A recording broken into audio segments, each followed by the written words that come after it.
Hello, my name's Mark, and the kind of yoga I'm interested in is the yoga which affects the things that matter to us in our lives. So it might be my work or my family, the kind of issues I'm facing every day. So for me, it's not about being able to touch my toes or having a strong shoulder, even as long as I'm basically healthy. It's about how does it influence me in my life, my kind of personal leadership as a person.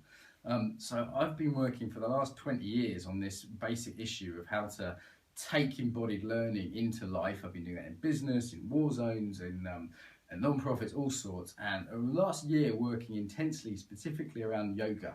So how do we help transfer some of the learning from yoga into the world, and to also to learn about ourselves? How do we maximize the insights we can have? Actually surprisingly simple. So let's say I'm doing a posture like a forward bend, for example. I'm doing a forward bend, there's different ways to do it posturally. Let's take this one, and I might go, okay, so how am I doing this? What does this show? Well, it might be I'm not letting go of my head. Well, often the head's about control, it's about kind of keeping control. That might tell me something about myself. Other people, and that might be the day I'm having. It might be more about myself as a person, where over a few classes you'd see that. Also, I can ask myself in this position, what do I need to let go of? What do I need to let go of? So in my life, like right now, what do I need to let go of? It might be like, I don't know, trying to control all my employees, or it might be being so strict on bedtimes with my kids, or whatever it is. Just make that connection to the outside world. And I can even ask, what helps? What helps to let go? What helps? Breathing, relaxing, telling myself it's going to be okay. Sense of trust in my body. Actually let go when I said that. So it's what helps. I'm getting insight into what helps. I'm also connecting. I'm building a way of being. So yes, I'm stretching my hamstrings. That's great. It's great. I can touch the floor. That's great. But it's also health-wise it's important. But I'm also connecting it to my life with my patterns, my insight as to what I'm doing, things that will help, and also like what I want to do. Where do I need to do this more? There's other non-traditional postures you can use. Like we use kind of an altered kind of warrior like this for gratitude, and it would be like, okay, what's my pattern around giving? Some people are kind of like this, some people are like overextended, and the body does not lie. Like you just see those correlations. I've had people say, wow, the insights I got were like doing 2 years of therapy in 2 hours. The insights come thick and fast, and then we say, what do I want to build? So let's say I'm working on warrior, my kind of warriorness in the world. Well, how do I want my warrior to be?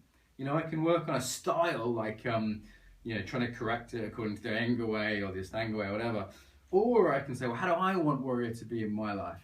Assuming I'm, not damaging my joints or anything. Do I want it to be more playful? Do I want it to be, for me, softer? That's important for me right now, to soften my kind of warrior quality. For some people, it's just doing more warrior. So building that into their practice, to have that warrior quality. Even a really simple posture like mountain posture, like standing, like what do I stand for? What do I take a stand on in life? Making that connection, finding out what helps, building a different way of being. So a friend of my yoga teacher, but 20 years experience, super experienced yoga teacher. We did this thing on taking a stand. I just said, say one word, what do you take a stand for? And she'd always wobble. And it's nothing to do with the quality of her yoga. It was the quality of her being around taking a stand. This was something that was a problem for her in life, to really stand around something and not get silly or get overly wobbly, flexible with it. The body reveals, and then we can build that into our practice. A little reflection really helps. A little saying like with a partner, just briefly, embodied speaking and listening. So this in itself is yoga practice, the yoga in the extended sense of like, okay, what do I learn? How does this apply? What are my insights? What am I building here in my life? There's loads more to it than that. We do postures around no, we do postures around entering, postures around surrender. We do partner practices where you can look at yourself in relationship in terms of our patterns around that and what do we want to build in that. So there's loads in it. It's tremendously simple but tremendously rich way to learn about yourself and build a different way of being in the world. So I'll put some links below if you want to find out more. And hope you don't even know what I hope you benefit from it. That's what I hope. I hope that you do it, you love it, you benefit from it.